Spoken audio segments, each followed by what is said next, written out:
La instalación de detención de Relch, Nexus 7, flotaba a la deriva en el abismo cósmico como una lápida abandonada. Su casco, marcado por eones de radiación estelar y negligencia deliberada. La estrella enana cercana proyectaba un inquietante resplandor carmesí sobre el exterior oxidado de la estación, pintándolo todo en tonos de decadencia y sangre seca. Este sector olvidado se había convertido en el vertedero de los desechos de la sociedad. Residuos radiactivos que pulsaban con una luminiscencia tóxica, conductos congelados que serpenteaban por las entrañas de la estación y prisioneros que trabajaban hasta que sus cuerpos fallaban. Sus restos se sumaban al creciente osario en las cámaras más bajas de la instalación. Taran Bass navegaba por estos corredores de desesperación con los pasos medidos de alguien íntimamente familiarizado con el horror. Su uniforme de mantenimiento llevaba las marcas de innumerables reparaciones. Sus manos callosas, un mapa de cicatrices de maquinaria rebelde. A su costado colgaba una anomalía que atraía miradas curiosas de sus compañeros. Una antigua espada corroída, su superficie picada y desgastada, recuperada de una nave terrestre a la deriva que descubrió en el espacio profundo años atrás. Los otros ingenieros susurraban a sus espaldas, llamándolo el guardián de la reliquia. Pero Taran había aprendido a ignorar sus burlas. En una galaxia obsesionada con la perfección tecnológica, a veces las herramientas más antiguas portaban la sabiduría más profunda. La espada llevaba una inscripción grabada a lo largo de su lomo: virtud. Según los archivos dañados de la nave, había pertenecido a una comandante humana llamada Erika Tao durante los conflictos corporativos. Una oficial que había desafiado órdenes de ejecución cuando se le instruyó aniquilar un asentamiento minero donde los hijos de los trabajadores habitaban en túneles subterráneos. En lugar de masacrar inocentes para el beneficio corporativo, había vuelto su arma contra sus superiores antes de escapar con tropas leales para unirse al movimiento de resistencia. La espada había pasado por generaciones de individuos que eligieron el principio sobre el pragmatismo. De Erika Tao a un obrero de producción que se negó a fabricar agentes bioquímicos. Del obrero a una educadora que no falsificaría registros históricos. De la educadora a una sanadora que trató a enemigos heridos en contra del protocolo. Y finalmente, al ingeniero de mantenimiento que la había descubierto flotando en el vacío, esperando a su siguiente portador. El arma era una reliquia de la era preestelar de la humanidad, forjada a mano cuando tal artesanía todavía tenía significado. No contenía mejoras moleculares, ni filo cuántico, ni aumentos tecnológicos. Simplemente metal doblado y martillado por manos humanas, imperfectas y mortales. Pero según los registros de la nave, su dueña anterior había dicho algo que resonó en Taran. Esta espada nunca corta la verdad. Corta el engaño. Sus compañeros ingenieros se burlaban de su apego a esta herramienta obsoleta. Pero Taran había descubierto que, ocasionalmente, los métodos antiguos triunfaban donde la tecnología moderna fracasaba. A veces, la determinación humana, cruda y sin refinar, podía lograr lo que la tecnología perfecta no podía. Había visto la espada cortar cerraduras moleculares que los cortadores de plasma no podían abrir. La había visto interrumpir campos de energía que deberían haber sido impenetrables. La espada desafiaba toda explicación científica, pero Taran hacía mucho que había dejado de buscar una. Algunos misterios era mejor dejarlos sin resolver. La ruta de inspección de hoy lo llevaba a través del cuadrante 4, un laberinto de cámaras abandonadas que crujían con el lento deterioro de la estación. La iluminación de emergencia parpadeaba de forma impredecible, proyectando sombras animadas que desorientaban los ojos agotados. Los recicladores de aire jadeaban trabajosamente, apenas manteniendo la presión atmosférica. El aliento de Taran se cristalizaba frente a él. Los sistemas ambientales estaban fallando en esta sección, una señal de que la propia estación estaba muriendo, un sistema a la vez. Fue aquí, en un pasaje de mantenimiento marcado solo por números desvaídos, donde Taran descubrió la anomalía. Un panel de acceso que no tenía nada de especial, ya que la estación estaba plagada de ellos. Pero este era diferente. El metal era anterior incluso a la construcción original de la estación. Sin embargo, estaba sellado con una precisión que hablaba de una intención desesperada. Los enlaces moleculares habían fusionado los bordes tan completamente que ni siquiera los cortadores de plasma del taller principal podrían haberlo abierto. Los códigos de acceso habían sido borrados, dejando solo los más tenues rastros de símbolos que alguna vez pudieron ser identificadores. Taran se arrodilló junto al panel, pasando los dedos por sus bordes. El metal estaba frío, incluso a través de sus guantes protectores, frío de una manera que sugería que había sido sellado cuando la estación era nueva, quizás 2 siglos antes. Se había encontrado con mucha tecnología antigua durante sus años como ingeniero de salvamento, pero nada como esto. La unión era demasiado perfecta, demasiado deliberada. Alguien había querido desesperadamente que lo que fuera que yacía dentro, permaneciera dentro. Su mano se movió instintivamente hacia la espada corroída a su costado. La hoja había sido su compañera constante a través de innumerables operaciones de salvamento, útil para separar componentes obstinados cuando los métodos de precisión fallaban. El metal era antiguo, más antiguo que cualquier otra cosa en la estación, y poseía una extraña cualidad que Taran nunca había llegado a comprender. Cortaba materiales que deberían haber resistido, rompía enlaces moleculares que las antorchas de plasma no podían tocar. Taran dudó. Las regulaciones de la estación requerían informar cualquier descubrimiento anómalo a la división de seguridad de inmediato, pero su instinto le decía que lo que yacía detrás de este panel había sido deliberadamente ocultado de los registros oficiales. Algunos secretos necesitaban permanecer enterrados, pero otros merecían ver la luz del día una vez más. Sus dedos se apretaron alrededor de la empuñadura de la espada. Decisión tomada. El primer golpe resonó por el corredor como una campana sonora. El segundo envió fracturas finas que recorrieron la superficie del panel. Para el tercero, los antiguos sellos se rindieron con un sonido como el de un cristal al hacerse añicos, y el panel se abrió con bisagras que protestaron con chillidos metálicos. La cámara más allá era circular, sus paredes curvadas en patrones que sugerían que había sido tallada en lugar de construida. Las luces de emergencia se activaron cuando Taran entró, activadas por sensores de movimiento que habían esperado siglos por un estímulo. La atmósfera estaba viciada pero respirable, preservada por sistemas que de alguna manera habían seguido funcionando mucho después de que el resto de la estación hubiera comenzado su declive. En el centro de la cámara, encadenada a la pared, había una figura que hizo que a Taran se le cortara la respiración. Estaba viva, imposible e innegablemente viva. Su piel tenía un tono violáceo que la marcaba como no humana, y sus ojos, hundidos en un rostro marcado por el sufrimiento, seguían sus movimientos con aguda inteligencia. Era alta, su complexión sugería fuerza, incluso en su estado debilitado. Músculos que una vez fueron poderosos ahora estaban disminuidos por siglos de confinamiento, pero aún tensos con disciplina. Las cadenas que la ataban estaban marcadas con códigos y símbolos, su metal oscurecido por el tiempo. A medida que la visión de Taran se ajustaba a la tenue iluminación de la cámara, notó las paredes a su alrededor. Cada superficie a su alcance estaba cubierta de meticulosos grabados. No eran marcas aleatorias de locura, sino inscripciones deliberadas. Nombres, se dio cuenta, miles de ellos, tallados con esmerada precisión en el metal. Pero no eran solo nombres. Eran historias. Recuerdos preservados en metal. Una niña llamada Gira. Decía una inscripción. 8 años, murió aferrada a una muñeca hecha a mano durante la evacuación de Próxima. Ordené la retirada demasiado tarde. No la protegí, pero no la olvidaré. Teniente Darun, 24 años, se quitó la vida antes que cumplir órdenes de ejecutar a cautivos heridos. Su sangre mancha mi conciencia, no porque lo obligué a apretar el gatillo, sino porque creé una realidad donde esa parecía la única opción honorable. La sanadora Marisa B. se negó a que le impidiera tratar a los heridos enemigos. Murió por una ráfaga de energía mientras vendaba a un soldado que había intentado matarla 1 hora antes. Dijo que la compasión no se trataba de merecer. Se trataba de elegir seguir siendo humano. Entre los nombres había diagramas tácticos, estrategias de batalla y lo que parecían ser correspondencias.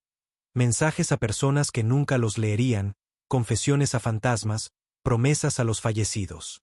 Cerca de su mano derecha, talladas más profundamente que el resto, estaban las palabras: una vez fuimos soñadores. Creíamos que el honor pesaba más que la supervivencia. Nos equivocamos. 200 años de aislamiento absoluto, y ella se había negado a rendirse a la locura. En su lugar, había transformado su prisión en un monumento a la memoria, un testamento a todos los que no había podido salvar. Sus dedos estaban llenos de cicatrices por el tallado, pero sus ojos mantenían la claridad de alguien que había enfrentado la oscuridad y prevalecido. Sus miradas se encontraron a través de la cámara, y Taran sintió que algo cambiaba en el universo a su alrededor. Esto no fue casualidad. Esto era el destino, escrito en óxido y luz estelar. Tú no eres quien debía venir, susurró ella, su voz con un acento que no pertenecía a ningún mundo que Taran hubiera visitado. Las palabras emergieron como polvo, como si no hubiera hablado en décadas.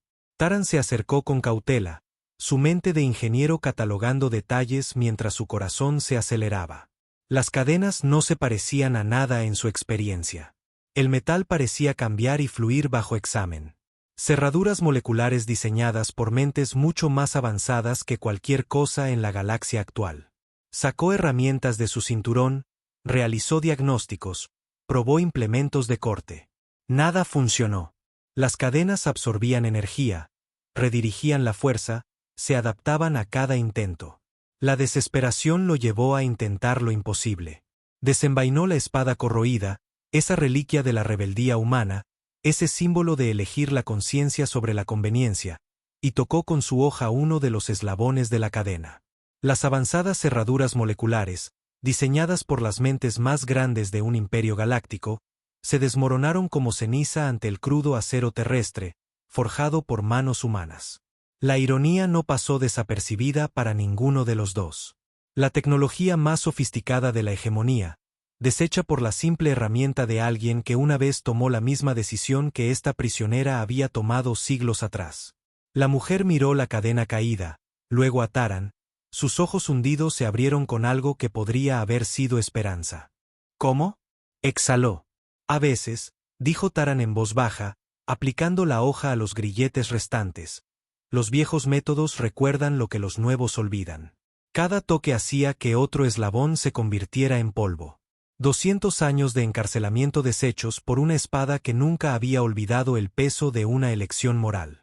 Cuando la última cadena cayó, ella se puso de pie con movimientos que hablaban de entrenamiento de combate, de un cuerpo que recordaba la fuerza incluso después de siglos de inmovilidad forzada. Era más alta que Taran, su piel violácea marcada con cicatrices que contaban historias de batallas pasadas. Sus ojos no mostraban gratitud, solo cansancio, como si la libertad fuera un concepto en el que había aprendido a no confiar. ¿Por qué me liberaste?, preguntó, su voz ganando fuerza con cada palabra. Taran miró a esta mujer que había sido tratada como desecho, encadenada en la oscuridad y olvidada por el universo, y dio la única respuesta que importaba. Porque no eres desechable. Ella estudió su rostro en la penumbra, sus ojos hundidos buscando engaño y no encontrando ninguno. Pero no sabes lo que hice. ¿Y si merezco esto? ¿Lo mereces?, preguntó Taran. Simplemente. La mujer guardó silencio por un largo momento, su mirada se volvió hacia adentro. Me negué a exterminar niños. La hegemonía lo llamó traición. Yo lo llamé conciencia. Volvió a mirarlo a los ojos. Dime, ingeniero, ¿es justo un sistema que elimina a quienes lo cuestionan? La pregunta quedó suspendida entre ellos como un desafío. Taran había pasado su vida reparando máquinas rotas, siguiendo esquemas, confiando en que los sistemas a los que servía habían sido diseñados por mentes más sabias. Pero al mirar a esta mujer, este monumento a la crueldad institucional, sintió que algo fundamental cambiaba en su comprensión. No, dijo en voz baja. Un sistema justo no teme las preguntas. Las acoge. Mientras se preparaban para salir de la cámara, la mujer se detuvo ante una sección de la pared donde los nombres tallados eran más densos. Sus dedos trazaron las letras como si leyera una escritura táctil. Me obligué a recordar, dijo en voz baja. Cada rostro, cada nombre. Tocó una inscripción con delicadeza. En la primera década, casi me rendí a la locura por el silencio. Pero luego me di cuenta de que si los olvidaba, estarían verdaderamente muertos. Se volvió para mirar a Taran, y él vio que sus ojos no solo contenían la claridad de la cordura, sino el terrible peso de una memoria perfecta. Pasé 2 siglos aprendiendo que las cadenas más fuertes son las que aceptamos. La hegemonía pensó que el aislamiento me quebraría. En cambio, me enseñó quién soy realmente. Él no tenía idea de lo que acababa de desatar. Pero mientras las alarmas comenzaban a sonar en la distancia, mientras sistemas que habían dormido durante siglos despertaban de repente, supo que su destino ahora estaba entrelazado con el de ella. El universo acababa de convertirse en un lugar mucho más peligroso. Las luces de emergencia cambiaron de ámbar a rojo mientras navegaban por los pasillos de la estación. Sistemas automatizados que habían estado inactivos se estaban activando, enviando señales a través del vacío hacia destinos desconocidos. Alguien, en algún lugar, había estado esperando este momento. La unidad de contención 4N estaba comprometida, y venían por ella. «Tenemos que irnos», dijo la mujer, su voz con una autoridad que hizo que Taran confiara instintivamente en su juicio. Se movieron a través de los pasajes de mantenimiento de la estación, pasando por dormitorios donde los prisioneros yacían sin saber que su mundo estaba a punto de transformarse. La mujer se movía como un fantasma, sus pasos silenciosos a pesar de su altura, sus ojos escaneando constantemente en busca de amenazas. Era una guerrera, se dio cuenta Taran. Fuera lo que fuera, era una soldado. Al acercarse al muelle de atraque, una patrulla de seguridad dobló la esquina. 4 guardias con equipo táctico completo, con las armas ya desenfundadas. Sin dudarlo, la mujer se movió. Su cuerpo, encarcelado durante siglos, fluyó como mercurio líquido, golpeando con una precisión que desafiaba su largo confinamiento. 3 guardias cayeron antes de que pudieran disparar un solo tiro. El cuarto logró activar su enlace de comunicación antes de que ella lo silenciara con un golpe nervioso que lo dejó inconsciente pero vivo. «No lo mataste», observó Taran mientras continuaban hacia su nave. «Ya he visto suficiente muerte», respondió ella, simplemente. «Algunos ciclos necesitan romperse».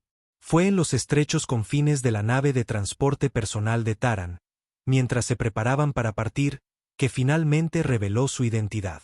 «Nara Tavok», dijo, las palabras cayendo como piedras en agua quieta. Antigua general de comando de la 7ª Legión Táctica de la Hegemonía Astral.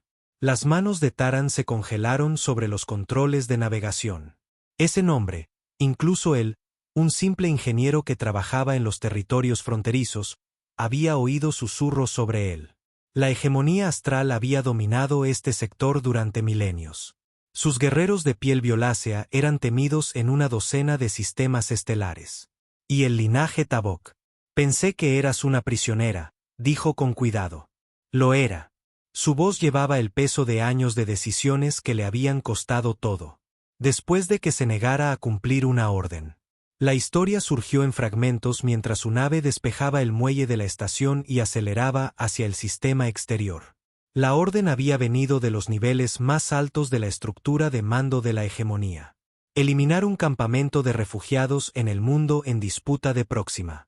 Civiles heridos, niños que habían huido de una guerra que no entendían, todos debían ser exterminados para evitar que se convirtieran en una sangría de recursos para los activos de la hegemonía. La joven Nara había estado en su centro de mando ese día, mirando las órdenes con incredulidad. Su ayudante, un teniente de rostro fresco, había esperado la confirmación. «General de comando», había preguntado el ayudante. «Somos soldados», se había susurrado a sí misma, «no verdugos». Ahora, siglos después, las mismas palabras resonaban en su mente mientras contemplaba las estrellas. Nara se había presentado ante su legión, había mirado a los rostros de los guerreros que confiaban en su liderazgo y había tomado una decisión que definiría el resto de su existencia. Se había negado, no en silencio, no con protestas diplomáticas. Se había presentado ante el tribunal de la hegemonía y había declarado la orden una atrocidad. En su memoria, podía ver a su yo más joven en el tribunal, con la espalda recta, la voz inquebrantable. «Juré proteger a los inocentes. Ese juramento no viene con excepciones por conveniencia. El fantasma de su yo más joven parecía estar a su lado ahora, tan vívido como si no hubieran pasado 2 siglos. Éramos idealistas, ¿recuerdas?, susurró la joven Nara. Pensábamos que el honor valía más que la vida. Creíamos que el uniforme significaba algo. Significaba algo, respondió en silencio la Nara mayor. Significaba que teníamos el poder de elegir quién vivía y quién moría. La cuestión era si usaríamos ese poder sabiamente. Pero mira lo que nos costó, dijo su yo más joven, señalando las paredes oxidadas de su prisión compartida. 200 años sola. Valió la pena. Pregúntame eso cuando lleguemos a la superficie, respondió la Nara mayor. Pregúntamelo de nuevo cuando veamos en qué se ha convertido la galaxia. La respuesta de la hegemonía había sido rápida y terrible. La ejecución la habría convertido en una mártir. Así que, en su lugar, eligieron el borrado. Nara Tavok fue marcada como traidora, su nombre eliminado de los registros, su propia existencia negada. Fue encerrada en el rincón más profundo y olvidado del espacio de la hegemonía, dejada para morir lentamente en la oscuridad mientras la galaxia olvidaba que alguna vez había existido. Pero el golpe más cruel de todos fue la identidad del oficial que había firmado su orden de confinamiento. Sara, su hermana menor. El recuerdo afloró sin ser llamado mientras Nara hablaba. El rostro de Sara 2 siglos atrás, con lágrimas corriendo por sus mejillas mientras sostenía la orden de detención. La hermana menor había suplicado, ruega al tribunal que encuentre otro camino. Pero la hegemonía exigía sangre por la desobediencia. Y la elección era simple: ejecutar a la traidora públicamente, o hacerla desaparecer en silencio y permitir que la carrera de Sara sobreviviera para servir al bien mayor.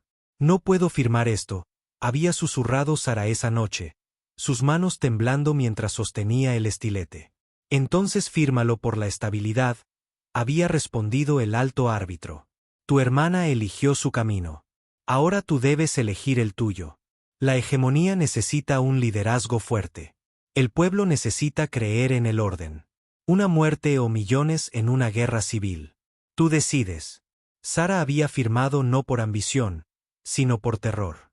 Terror de que la hegemonía se destrozara si la verdad del juicio de Nara se hacía pública. Había condenado a su hermana para salvar su civilización, cambiando una vida por miles de millones. Las matemáticas del poder habían parecido tan claras entonces, pero las matemáticas no tenían espacio para el peso de los siglos, para el lento veneno del compromiso, para la forma en que el miedo se calcificaba en tiranía. La mujer que ahora gobernaba la hegemonía había construido su trono sobre la base de esa única y terrible elección. Cada decisión posterior hacía más difícil recordar a la chica asustada que había llorado por el destino de su hermana. ¿Sigue viva?, preguntó Taran mientras entraban en el hiperespacio, las estrellas estirándose en líneas de luz a su alrededor. La hegemonía sigue en pie, respondió Nara, mirando el vacío fluyente. Renovada, cambiada, pero viva. Y a su cabeza se sienta mi hermana, llevando la corona que debería haber sido mía. Su rumbo fue establecido por cartas estelares medio borradas que solo existían en la memoria de Nara. Fragmentos de datos de navegación que de alguna manera habían sobrevivido a 2 siglos de aislamiento mental. El destino. Astropim, corazón de la hegemonía, el mundo donde la historia de Nara había comenzado y donde terminaría. Taran no sabía a dónde los llevaría este camino. Pero ahora sabía que esto era más que supervivencia. Se trataba de un regreso, de justicia, de saldar una deuda que había estado acumulando intereses durante 200 años. El viaje los llevó a través de sistemas que llevaban la marca de la hegemonía. Estaciones espaciales prístinas, flotas de patrulla que se movían con precisión militar, mundos que brillaban con la prosperidad que provenía del orden impuesto a punta de espada. Viajaban en una nave de salvamento que apenas se registraba en los sensores de la hegemonía. Solo otro trozo de escombro moviéndose por el vacío. Mientras navegaban por un campo de asteroides particularmente denso, una nave de patrulla de la hegemonía apareció en sus escáneres. La elegante nave de guerra emitía una firma de energía que pulsaba con intención mortal mientras se movía en curso de intercepción. Nos encontraron, dijo Taran, sus manos danzando sobre los controles, preparando maniobras evasivas. No, respondió Nara, su voz curiosamente tranquila. No me están buscando a mí. He sido un fantasma durante 2 siglos. Esto es una actividad de patrulla rutinaria. Tenía razón. La nave de guerra pasó de largo, su tripulación nunca sospechó que acababan de encontrarse con la fugitiva más peligrosa en la historia de la hegemonía. Una mujer que recordaba lo que el imperio quería olvidar. A medida que se acercaban a Astropim, el semblante de Nara cambió. La guerrera estoica dio paso a algo más complejo. Una mujer que regresaba a un hogar que ya no conocía su nombre. El planeta colgaba ante ellos como una joya de amatista. Su superficie cubierta de metrópolis relucientes e instalaciones orbitales que hablaban de un poder más allá de la imaginación. Es magnífico, susurró Taran. Está construido sobre el silencio, respondió Nara, su voz amarga. Cada torre reluciente, cada avenida perfecta, son monumentos a las mentiras. Aterrizaron en el sector industrial del planeta. Su nave se perdió entre miles de otras en los extensos puertos espaciales. El aire era limpio, reciclado y purificado según los estándares de la hegemonía. Pero para el paladar de Taran, sabía a esterilidad. Este era un mundo donde la naturaleza había sido domada, donde el caos había sido eliminado, donde la perfección se mantenía mediante la cuidadosa aplicación de la fuerza. Moviéndose por los niveles subterráneos de la ciudad, se dirigieron hacia el distrito central. Los túneles de transporte estaban llenos de trabajadores que se dirigían a sus tareas asignadas. Sus movimientos coreografiados por siglos de rutina. Nadie miraba a Nara. Nadie reconocía el rostro que una vez había comandado legiones. En la plaza central, pantallas masivas mostraban las transmisiones diarias de propaganda de la hegemonía. Y allí, entre los mensajes cuidadosamente elaborados de unidad y fuerza, había una imagen que hizo que Nara se detuviera en seco. Su propio rostro la miraba desde las pantallas, pero alterado, distorsionado. El porte orgulloso había desaparecido, reemplazado por algo cruel y retorcido. Debajo de la imagen, un texto se desplazaba en la escritura oficial de la hegemonía: Nara Tavok. Terrorista. Mito fabricado. Enemiga de la unidad. No solo te borraron, dijo Taran en voz baja. Te transformaron en otra cosa. Se dirigieron al antiguo distrito militar, moviéndose por calles que Nara una vez había recorrido triunfalmente. Los cuarteles donde había comandado su legión habían sido convertidos en un museo, la Galería de la Victoria de la Hegemonía, según las placas cristalinas que adornaban su entrada. Dentro, pantallas holográficas mostraban las grandes batallas de la historia de la hegemonía, los héroes que habían muerto por la gloria del imperio. El nombre de Nara no estaba en ninguna parte. Su placa había sido retirada, su rostro borrado de los hologramas grupales, sus victorias atribuidas a otros. Era como si nunca hubiera existido. En una bóveda oculta bajo el museo, a la que accedieron a través de túneles de mantenimiento que Nara recordaba de su juventud, encontraron lo que buscaban. Antiguos núcleos de datos zumbaban con energía, sus contenidos protegidos por sistemas de seguridad que habían sido de última generación 2 siglos atrás. Las habilidades de ingeniería de Taran resultaron invaluables aquí, eludiendo cerraduras electrónicas que habían sido diseñadas antes de que su tipo de resolución de problemas existiera. Los archivos estaban todos allí. Las grabaciones del tribunal, los cargos, la evidencia de crímenes de guerra que la hegemonía había querido ignorar. Y lo más condenatorio de todo, las grabaciones del propio juicio. Nara de pie ante sus acusadores, negándose a ceder, eligiendo el honor sobre la supervivencia. Lo enterraron, dijo Nara, su voz fría mientras veía a su yo más joven pronunciar palabras que la habían condenado a siglos de sufrimiento. Te enterraron a ti, respondió Taran, sus manos ya moviéndose sobre los sistemas de datos. Pero las tumbas se pueden abrir.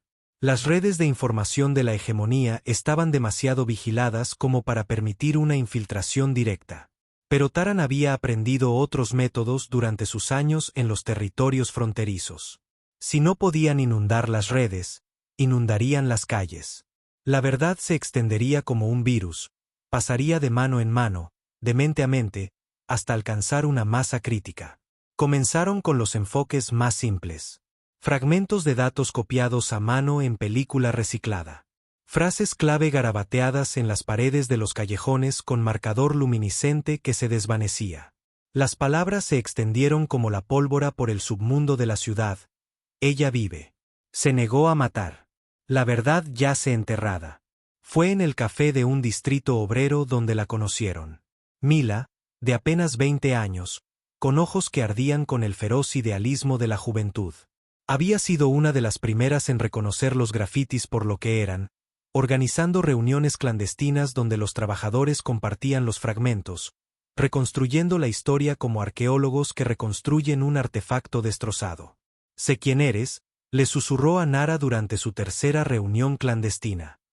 «Mi abuelo sirvió en las campañas fronterizas. Solía contar historias sobre la general de comando que salvó a su unidad en la estación próxima.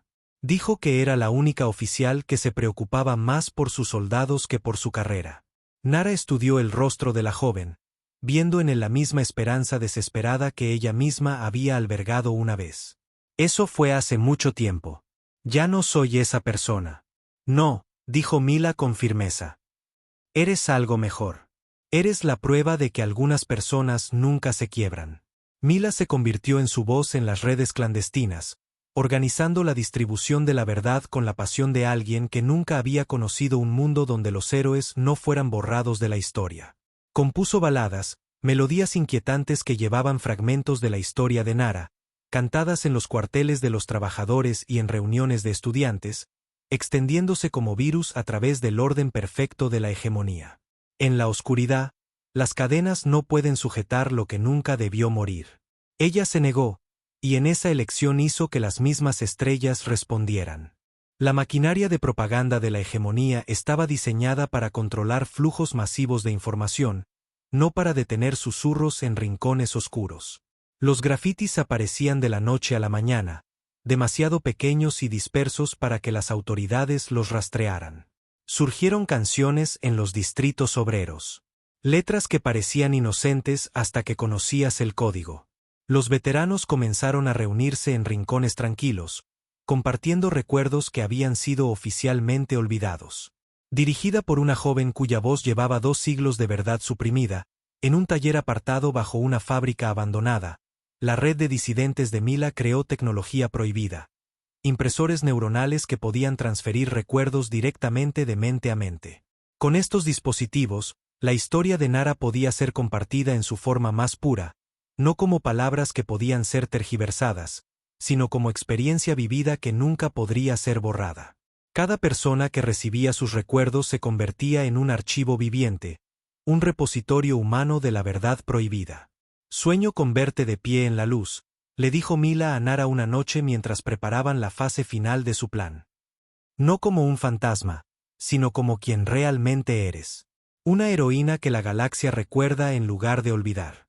En las sombras de la reluciente capital, la hegemonía astral comenzó a temblar. Se hicieron arrestos. Se impusieron toques de queda. Las redadas de seguridad se intensificaron. Pero el fuego ya se había encendido, extendiéndose por las venas de la ciudad como una infección. Se acercaba el día de la Ascensión, la festividad más sagrada de la hegemonía, cuando los ciudadanos se reunían para honrar los sacrificios hechos por la gloria imperial.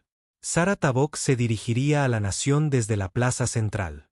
Sus palabras serían transmitidas a todos los mundos bajo el control de la hegemonía.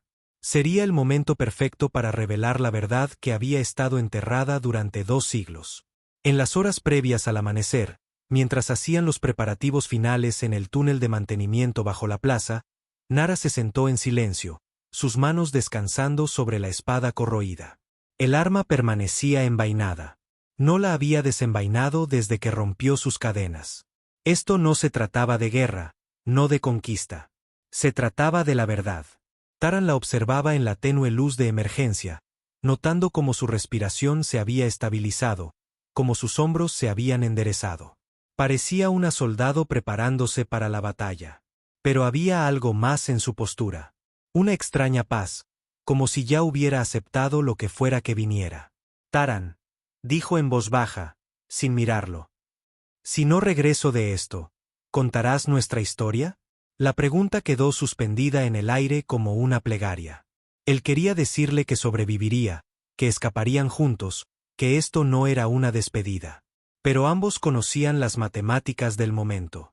Una mujer contra un imperio, una voz contra una sinfonía de mentiras. Lo haré, prometió. Cada palabra. Ella asintió, finalmente encontrando sus ojos. ¿Crees que alguien puede ser un héroe si nadie presencia su sacrificio? Taran lo consideró, pensando en todos los ingenieros anónimos que habían muerto manteniendo en funcionamiento el soporte vital. Todos los sanadores olvidados que habían salvado vidas en conflictos sin nombre. Creo que el universo lleva su propia contabilidad, dijo finalmente. Los héroes no necesitan público. Solo necesitan ser. ¿Y la libertad? Preguntó Nara, su voz apenas un susurro. ¿Qué es la libertad en realidad? ¿Es la ausencia de cadenas o algo más profundo? Solía pensar que la libertad era tener opciones, respondió Taran. Pero viéndote estos últimos días, creo que tal vez la libertad es cuando no tienes miedo de morir por lo que es verdad. Nara sonrió, la primera sonrisa genuina que le había visto. Entonces he sido libre durante 200 años, incluso encadenada. Podían aprisionar mi cuerpo, pero nunca pudieron tocar lo que yo sabía que era correcto. Nara y Taran se movieron a través de conductos de servicio y túneles olvidados, pasando por puntos de control que no sabían que debían buscar fantasmas. Con cada paso más cerca de la plaza, Taran podía oír el latido del corazón de Nara, firme, medido, el ritmo de alguien que camina hacia su destino. La plaza central era un espectáculo digno de ver en el día de la ascensión. Estandartes de la hegemonía colgaban de cada edificio, su tela violeta y plateada ondeando en la brisa cuidadosamente controlada. Orquestas militares tocaban himnos conmovedores mientras formaciones de soldados permanecían en posición de firmes, sus armaduras pulidas hasta brillar como espejos. Los ciudadanos llenaban cada espacio disponible. Sus rostros se volvían hacia el podio central donde su soberana pronto aparecería. Sara Tabok emergió entre aplausos atronadores, su figura imponente incluso a distancia. Tenía un parecido con su hermana, el mismo porte orgulloso, los mismos ojos penetrantes. Pero donde Nara había llevado el peso de la conciencia, Sara irradiaba la fría certeza del poder absoluto. Su uniforme era una obra de arte, decorado con medallas que conmemoraban victorias construidas sobre el legado borrado de su hermana. El discurso comenzó con las palabras tradicionales, honrando a los caídos, celebrando el destino de la hegemonía entre las estrellas. La voz de Sara se escuchaba claramente en toda la plaza, amplificada por altavoces que aseguraban que cada ciudadano escuchara su mensaje de unidad y fuerza. Entonces, silencio. Una figura emergió de la multitud, moviéndose con pasos deliberados hacia la plataforma. El tiempo pareció ralentizarse mientras miles de ojos se volvían para seguir su movimiento.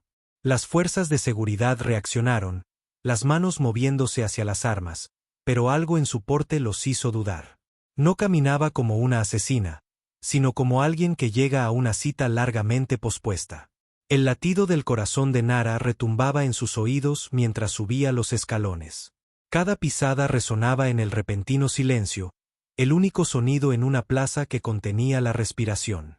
Su raída capa cayó mientras llegaba a la plataforma, revelando el porte de una soldado, las cicatrices de la supervivencia, la hueca dignidad de alguien que se había negado a quebrarse. La reacción de la multitud fue una ola de contradicciones. Jadeos de reconocimiento de ciudadanos mayores que recordaban su rostro de antes del borrado. Murmullos confusos de los jóvenes que solo conocían la versión de la propaganda. Y debajo de todo, una creciente corriente de tensión eléctrica a medida que la gente comenzaba a entender. Estaban presenciando algo que remodelaría su mundo. Por un largo momento, las hermanas se miraron a través de la plataforma. Entonces Sara despidió a sus guardias con un gesto, su voz apenas audible. «Déjenos, soberana». «Dije que nos dejen». La autoridad en su voz no admitía discusión, aunque sus manos temblaban mientras hablaba. La plataforma se vació, dejando a las dos mujeres solas ante miles de ojos observadores. El sistema de amplificación aún transmitía sus voces. Pero en este momento, La vasta plaza bien podría haber sido una habitación privada donde dos hermanas enfrentaban los restos de su pasado compartido. «Has vuelto», susurró Sara, y su voz se quebró como un cristal roto. «Nunca me fui», respondió Nara. «Me pusiste en una jaula e intentaste olvidar que existía, pero siempre estuve aquí, viendo en lo que te convertiste». La compostura de Sara finalmente se hizo añicos. Las lágrimas corrían por su rostro mientras daba un paso adelante. No sabía de qué otra forma salvar a todos. La hegemonía se estaba fracturando. Si tu juicio se hubiera hecho público, si la gente hubiera sabido que incluso nuestros mejores oficiales se negaban a cumplir órdenes, habría habido una guerra civil. Millones habrían muerto. Millones murieron de todos modos, dijo Nara en voz baja. En campamentos que nunca visitaste, en mundos que nunca nombraste, en guerras que libraste para mantener tu paz. No salvaste a todos, Sara. Simplemente elegiste qué muertes notar. Traté de hacer lo correcto. La voz de Sara se elevó, la desesperación filtrándose. Cada elección que hice, cada compromiso, fue para mantenernos unidos, para evitar el caos. No salvaste a nadie. Las palabras de Nara cayeron como piedras. Simplemente me dejaste sola para cargar con el peso de lo que ambas sabíamos que estaba mal. En su mente, la joven Nara de siglos pasados habló suavemente. Ella solía construir modelos de cristal con ellos. ¿Recuerdas? En el jardín detrás de nuestra casa ancestral. Siempre se aseguraba de que las estructuras fueran matemáticamente perfectas. Algunas estructuras no se pueden perfeccionar, respondió la Nara mayor a su yo más joven. Ella eligió preservar su arquitectura dejando que nos derrumbáramos. Sara se tambaleó como si la hubieran golpeado. Pensé en ti todos los días, todas las noches. ¿Crees que fue fácil? ¿Crees que quise hacerlo? Pero lo hiciste de todos modos. La voz de Nara era ahora suave, pero despiadada en su claridad. Esa es la diferencia entre nosotras, hermana. Ante una elección imposible, tú elegiste preservar el sistema. Yo elegí preservar mi alma. Cuéntale sobre las pesadillas, susurró su yo más joven. Cuéntale cómo solíamos despertarnos gritando su nombre. No, dijo firmemente la Nara mayor. Hay dolores que deben llevarse en soledad. Ella ya tiene suficiente culpa que soportar. A su alrededor, la plaza contenía la respiración. La historia se estaba escribiendo en tiempo real, no en el lenguaje de la política o la estrategia, sino en la cruda verdad que pasaba entre dos mujeres que se habían amado antes de que el universo les enseñara que eran enemigas. La espada corroída permanecía envainada al costado de Nara, un símbolo de que esta confrontación sería de palabras, no de acero. No había venido a derramar sangre, había venido a derramar la verdad. No vine por el trono, dijo Nara, su voz resonando claramente en la repentina quietud. Vine para que recordaras lo que olvidaste. En su mente, podía verse a sí misma 2 siglos atrás, de pie ante el campamento de refugiados que se había negado a destruir. Niños jugando en el barro entre refugios improvisados, sus risas resonando en las paredes heridas. Se suponía que debíamos protegerlos, le había dicho su yo más joven a su teniente. Cuando la protección se convirtió en masacre. Aún lo recordamos, susurró el fantasma de su juventud. Aún recordamos por qué dijimos que no. Y ahora ellos también lo recordarán, respondió en silencio la Nara mayor. Que hay líneas que nunca deben cruzarse. El rostro de Sara pasó por una serie de expresiones. Sorpresa, reconocimiento, y finalmente, un dolor tan profundo que pareció envejecerla décadas en momentos. Su mano se movió no hacia su arma, sino hacia su garganta, como si el peso de 2 siglos de silencio finalmente la estuviera ahogando. «Elimínenla», ordenó. Pero su voz se quebró en las palabras, y todos en la plaza pudieron oír el sonido de un corazón rompiéndose. El primer disparo no provino de los guardias, sino de la multitud. Un viejo veterano, su rostro curtido marcado por medallas de servicio, levantó un arma capturada y disparó contra las filas de las fuerzas de seguridad.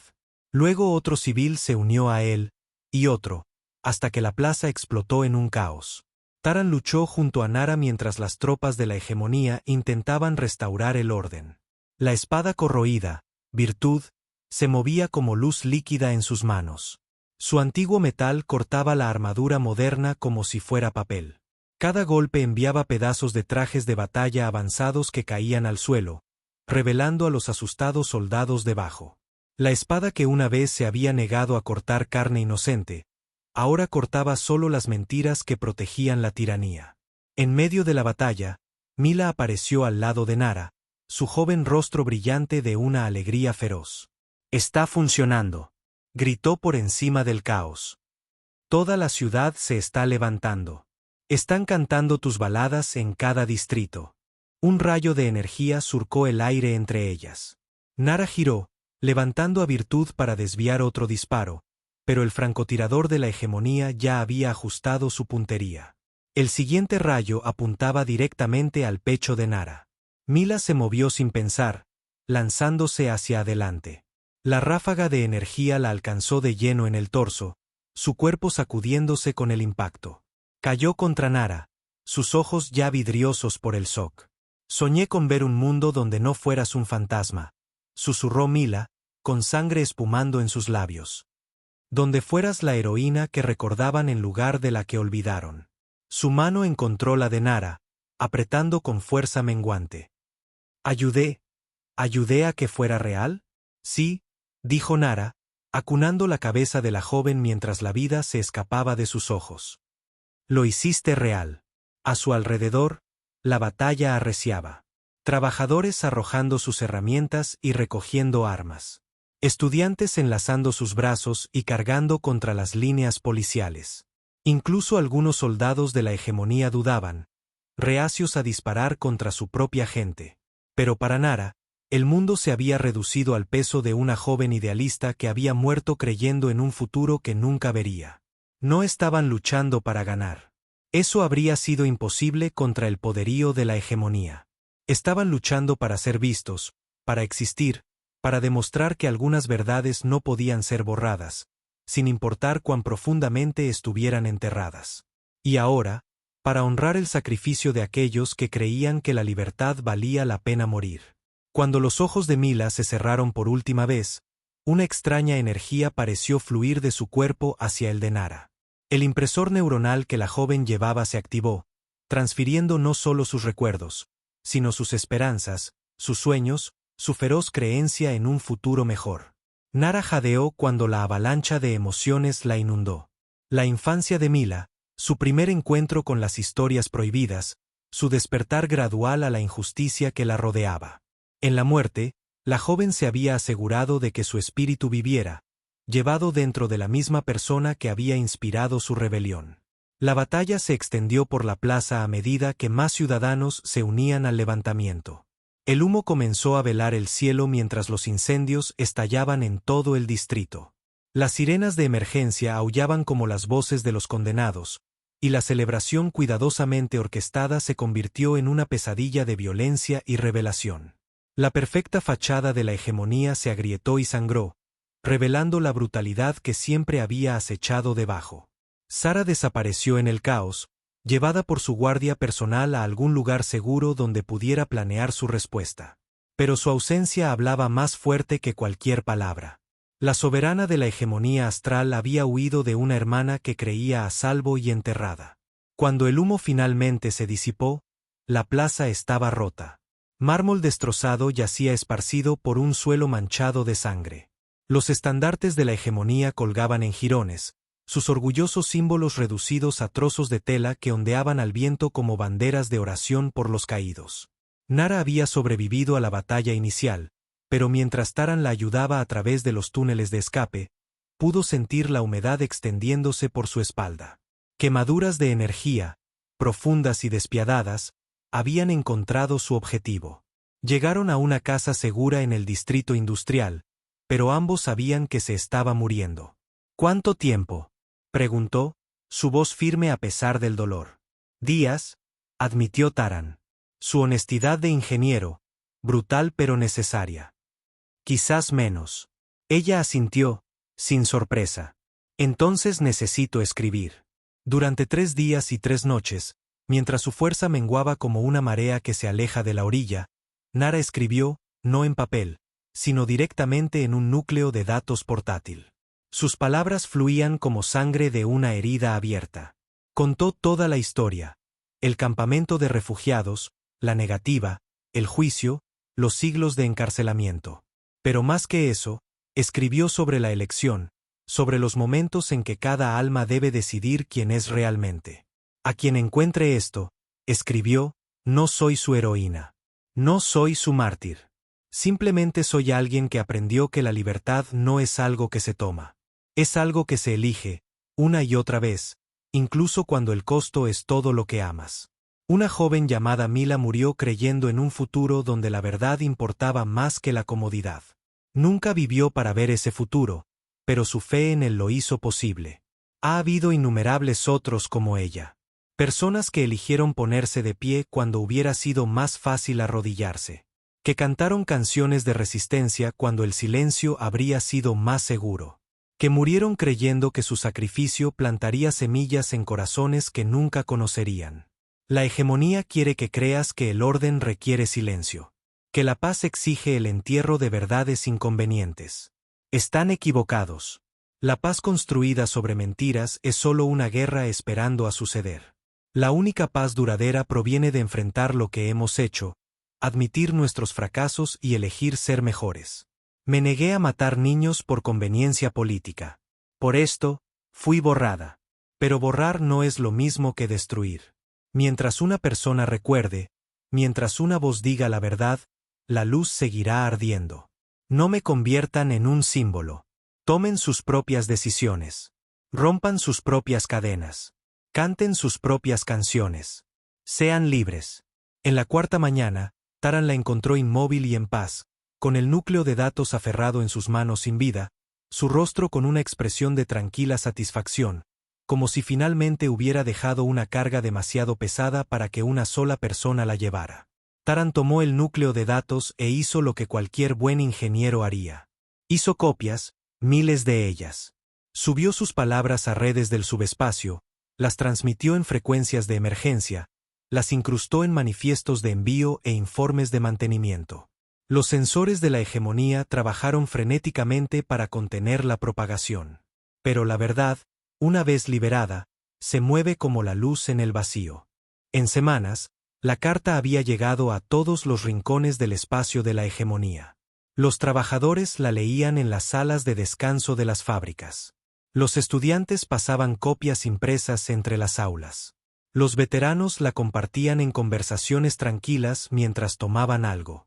Las palabras se extendieron como la pólvora, y con ellas llegó un nuevo símbolo: cadenas rotas pintadas con aerosol en las paredes, grabadas en bancos de trabajo, usadas como colgantes por aquellos que eligieron recordar. Los impresores neuronales que la red de Mila había creado permitieron que la historia de Nara se extendiera en su forma más pura. No como palabras que podían ser tergiversadas, sino como experiencia vivida que nunca podría ser negada. Aquellos que recibieron los recuerdos se convirtieron en portadores de una verdad demasiado poderosa para ser suprimida. Una llama que pasó de mente a mente hasta que encendió una conflagración a través de las estrellas. El movimiento que surgió de las últimas palabras de Nara se llamó a sí mismo las cadenas rotas. Taran se convirtió en su voz, no como un líder, sino como un testigo, contando su historia a cualquiera que quisiera escuchar. Nunca afirmó ser un héroe. Simplemente era un hombre que había liberado a alguien de cadenas literales y había aprendido que algunas prisiones solo existen en nuestras mentes. La hegemonía resistió, herida pero no caída. Sara permaneció en su trono, pero su gobierno quedó marcado para siempre por la hermana que no había logrado salvar. En momentos de tranquilidad, los ciudadanos la sorprendían mirando espacios vacíos como si viera fantasmas que solo ella podía percibir. En la Galería de la Victoria de la Hegemonía, apareció una nueva exhibición sin autorización oficial. Nadie pudo determinar quién la había colocado allí. Una espada corroída montada detrás de un simple cristal sin placa de identificación. Sin explicación, solo una pequeña inscripción grabada en la propia hoja. Virtud. Debajo, una segunda inscripción en texto plano. Esta espada nunca cortó carne. Cortó mentiras. Al lado de la espada, alguien había dejado una colección de letras de baladas escritas a mano. Las palabras que se habían extendido por las redes clandestinas con la voz de una joven. Los guardias del museo encontraban flores frescas allí cada mañana. Sencillas flores silvestres que crecían en los distritos obreros, dejadas por manos anónimas que recordaban no solo a una general de comando, sino a la idealista que había muerto creyendo en ella. Los guardias del museo recibieron órdenes de retirarlo varias veces, pero siempre reaparecía. Finalmente, dejaron de intentarlo. Los visitantes se paraban en silencio ante la exhibición, leyendo la inscripción, comprendiendo en sus corazones lo que las historias oficiales nunca podrían capturar. En el aniversario del Día de la Ascensión, ocurrió algo sin precedentes. Sara Tabok apareció sola en el memorial, despidiendo a sus guardias con un gesto que se había vuelto familiar para quienes habían presenciado aquel fatídico día un año antes. Durante horas, permaneció de pie ante la espada corroída, su rostro una máscara de dolor y arrepentimiento. Antes de irse, colocó algo al lado de la hoja, un pequeño modelo de cristal, perfectamente formado como los que había construido con su hermana en el jardín de su infancia. Fue un gesto simple, inadvertido por la mayoría, pero aquellos que entendieron lo vieron por lo que era. No una absolución, sino un reconocimiento. El comienzo de la verdad. Tara nunca regresó a los mundos centrales. Trabajó en los territorios fronterizos, reparando máquinas rotas y contando historias a cualquiera que quisiera escuchar. En su banco de trabajo, la mitad de una cadena rota servía como pisapapeles. En su caja de herramientas, llevaba copias de la última carta de Nara. A veces, tarde en la noche, cuando las estrellas brillaban y la galaxia parecía contener la respiración, leía sus palabras en voz alta a la oscuridad. La libertad no es algo que se toma.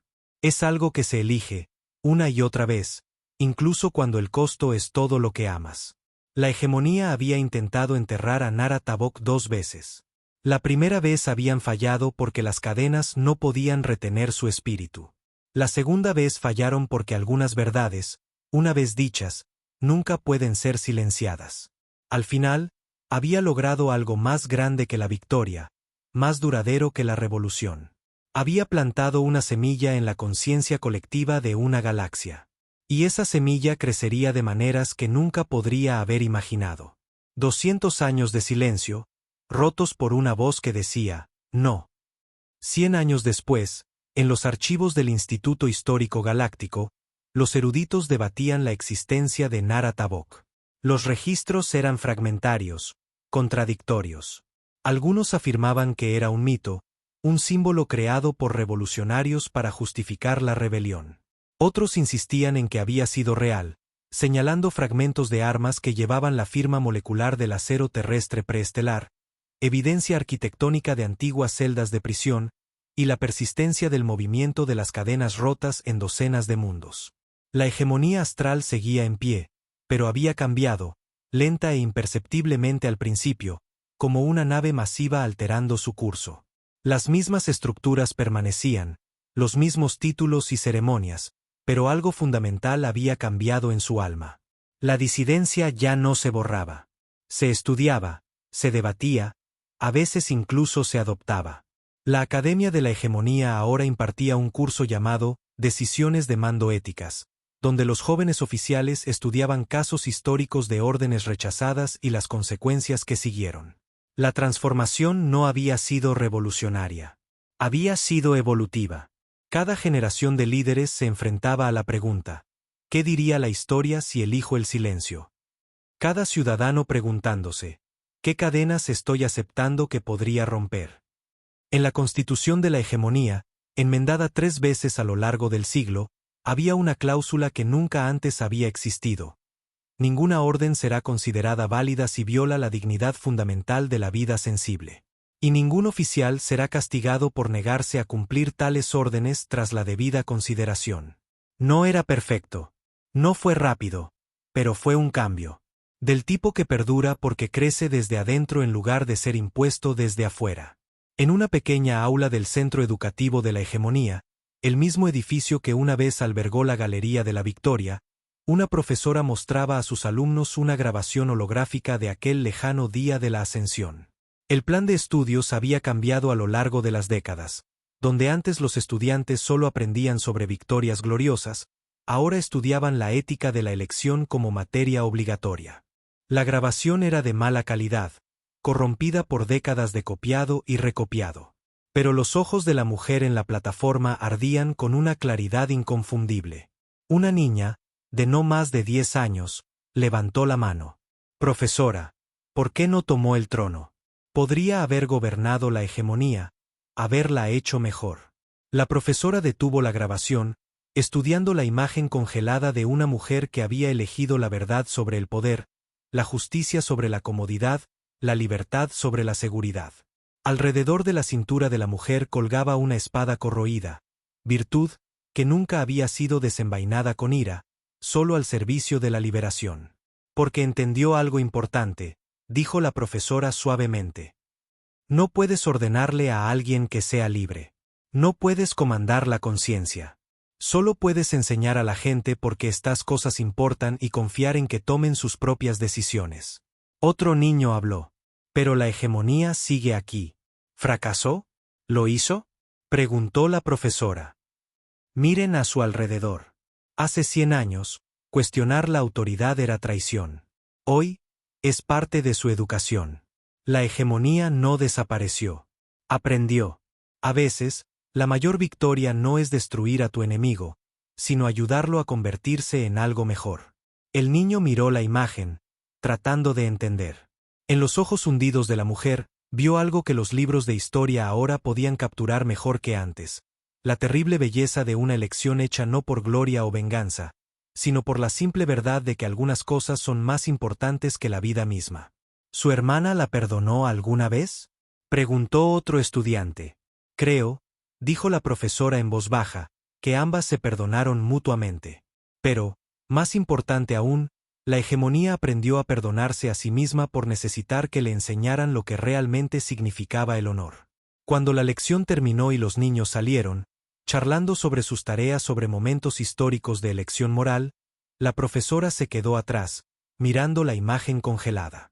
En momentos tranquilos como este, a veces se preguntaba si la verdadera lección no era sobre Nara Tavok en absoluto, sino sobre las elecciones que cada generación debe hacer, las cadenas que deben elegir romper, las libertades que deben elegir preservar. En algún lugar del vasto archivo de la experiencia humana, una voz susurraba a través de los siglos: la libertad no es algo que se toma. Es algo que se elige, una y otra vez, incluso cuando el costo es todo lo que amas. 40 años después de la batalla de la plaza, en un modesto taller de reparaciones en la luna industrial del Iracuatro, un anciano se sentaba con su aprendiz, enseñándole los puntos más finos de la calibración de resonancia cuántica. Taran Bass había envejecido con gracia, sus manos aún firmes a pesar de las décadas, sus ojos aún agudos con la inteligencia que una vez liberó a una prisionera y cambió la galaxia. En su banco de trabajo, sirviendo como pisapapeles, descansaba la mitad de una cadena rota. Maestro Taran, dijo su aprendiz, levantando la vista de su trabajo. Su nombre era Nerra, y había estado escuchando su historia desde que tenía 12 años. Me has contado sobre la general de comando, sobre la espada, sobre la batalla, pero nunca me has dicho por qué guardas esto. Señaló el fragmento de cadena. Taran dejó sus herramientas y recogió el trozo de metal, dándole vueltas en sus manos curtidas. Porque me recuerda que algunas prisiones solo existen en nuestras mentes. Nara pasó 200 años encadenada, pero en el momento en que eligió recordar en lugar de olvidar, esperar en lugar de desesperar, ya era libre. ¿Por eso quieres que lo tenga?, preguntó Nerra en voz baja. Taran la miró, a esta joven que había crecido escuchando sus historias, que entendía el peso de la elección sin haber vivido sus consecuencias. Esto es solo metal, dijo, colocando el fragmento de cadena en su palma. Pero una vez fue parte de algo que retuvo la luz. Ahora es la prueba de que incluso los lazos más fuertes pueden ser rotos por la virtud. ¿Quieres que luche?, preguntó ella. No. La voz de Taran era suave pero firme. Quiero que nunca te conviertas en alguien contra quien haya que luchar. Quiero que recuerdes que cada día elegimos quiénes somos. Cada pequeña amabilidad, cada momento de coraje, cada vez que elegimos la verdad sobre la comodidad, esas son las verdaderas victorias. Nerra cerró los dedos alrededor del fragmento de cadena, sintiendo su peso. ¿Y si no soy lo suficientemente fuerte? ¿Y si tomo la decisión equivocada? Entonces tomas una diferente mañana, dijo Taran. La fuerza no consiste en no fallar nunca. Consiste en no dejar de intentar hacerlo mejor. Fuera de la ventana del taller, las estrellas giraban en sus patrones antiguos, inalteradas por la ambición o el sufrimiento humano. Pero en algún lugar entre esos puntos de luz, los niños estaban aprendiendo que la libertad no era un regalo entregado por la autoridad. Era una elección hecha de nuevo cada día por gente común que decidía que la conciencia importaba más que la comodidad. La galaxia había seguido adelante, pero las preguntas permanecían, esperando que cada nueva generación las descubriera de nuevo. Y en un taller de reparaciones en una luna insignificante, un viejo ingeniero le pasaba un fragmento de cadena rota a una joven que llevaría su lección a estrellas aún no nacidas. La libertad no es algo que se toma. Es algo que se elige, una y otra vez, incluso cuando el costo es todo lo que amas. La lección era simple. Vivirla llevaría toda una vida. Si las historias de valor y las verdades que rompen cadenas resuenan contigo, dale a me gusta y suscríbete. Tu apoyo nos permite seguir desenterrando las leyendas que el universo intentó olvidar.